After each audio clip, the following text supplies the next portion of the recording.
As a fraction, that's 1 in 7 people work remotely now, but only 13% of those actually feel engaged. And that's terrible from a productivity point of view, but it's also just really sad. It's sad that only 13% of that 1 billion actually feel connected with the people that they're working with. And we use a term called virtual distance, and that measures the connectivity of people who work remotely or virtual in some way to their work and to the people around them.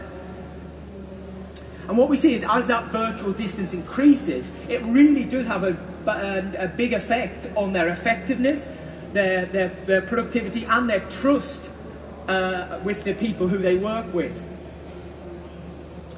Yet, when you ask people, 40% of people would value more flexibility over a 10% pay rise.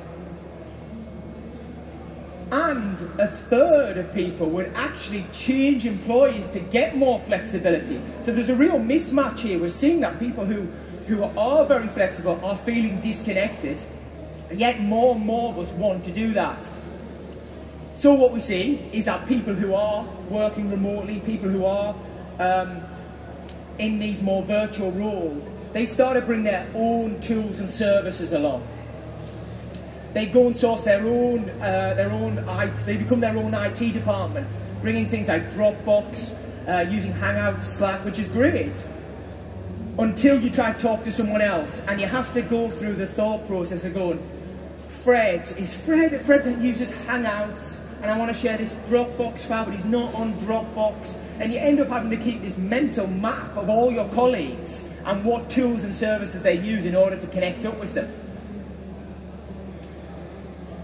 And we as a telecoms industry, as a business communication industry, saw this coming. And we came up with a premise called unified communications. And I was on the plane and I wrote this down because I thought it was pretty fun what the lady who sat next to me said. Hang on.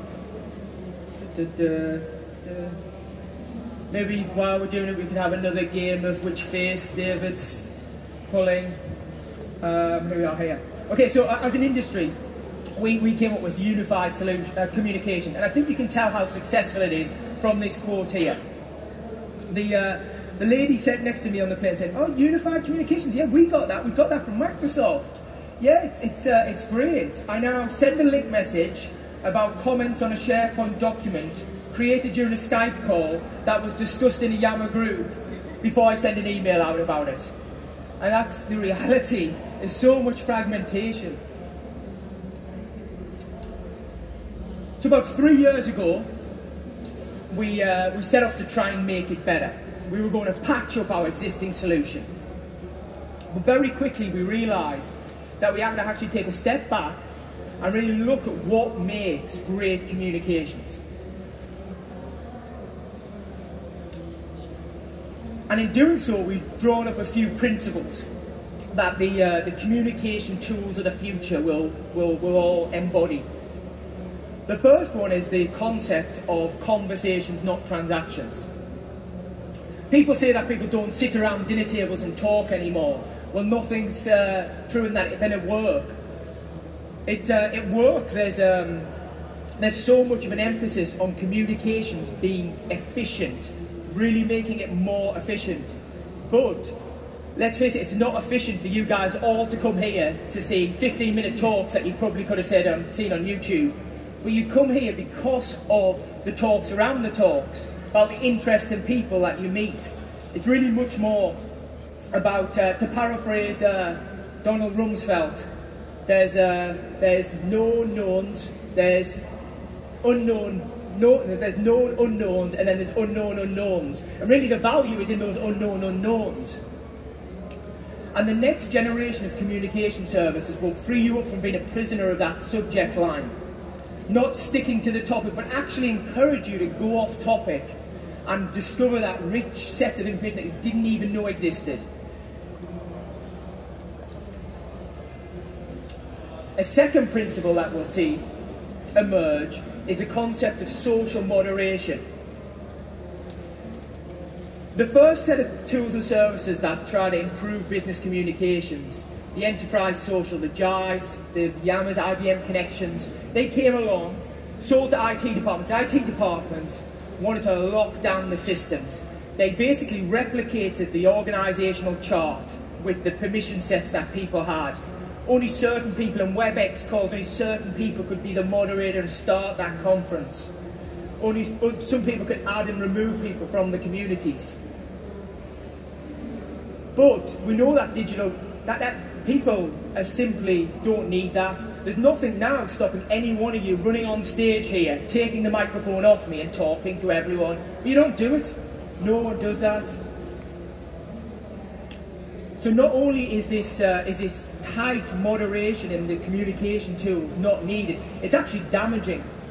What we see is that when people don't feel ownership of the spaces that they work in, they simply engage less. So the next generation will really put the trust in the hands of people. With Circuit, we have a rule: don't be a dick. Basically, just don't do it. And people don't. Apart from this guy, I was a bit worried he was going to run the stage there when I give that offer. I could see his face light up. Okay, this next one.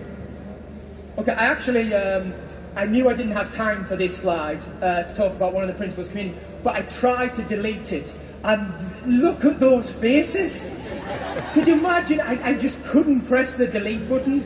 Especially, they seem to be cowering away from that delete button. So, meerkats, everyone. Okay? The next principle was a principle of focus. We all know we are overwhelmed by the amount of information that we get. And the next generation of communications tools and services will respect that. They will provide information in a way that is consumable, not overwhelming. In fact, we did a study with the University of Kingston on the effects of interruptions on your IQ. So we took a group of people, we did an IQ test with them. We then split the group into two. The first group we put in an office environment, and we made them sit that IQ test again. But this time they had pop-ups, they had bleeps, they had emails coming in, they had a phone ringing in the background, they had Julie from accounts tapping them on the shoulder, and they lost on average 10 IQ points. The second group, instead, that we tested, we took to the pub and we give them 2 pints of beer, and they actually only lost 4 IQ points. So if there's nothing else that you're taking from this, it's that you were more productive in the pub than in the office. But just don't take it too far.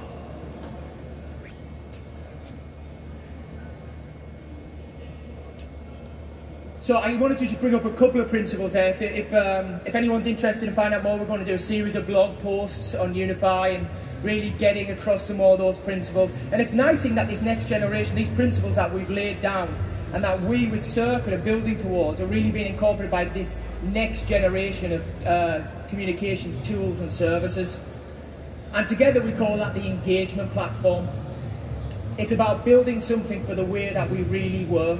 Something that's not only usable, but is actually engaging and human. And that's it. So if you want to go and try out Circuit and have a look at some of these things in action, I can't promise cute meerkat pictures on it, but if you want to test it out, please do so. And thank you all for listening. Thanks, guys.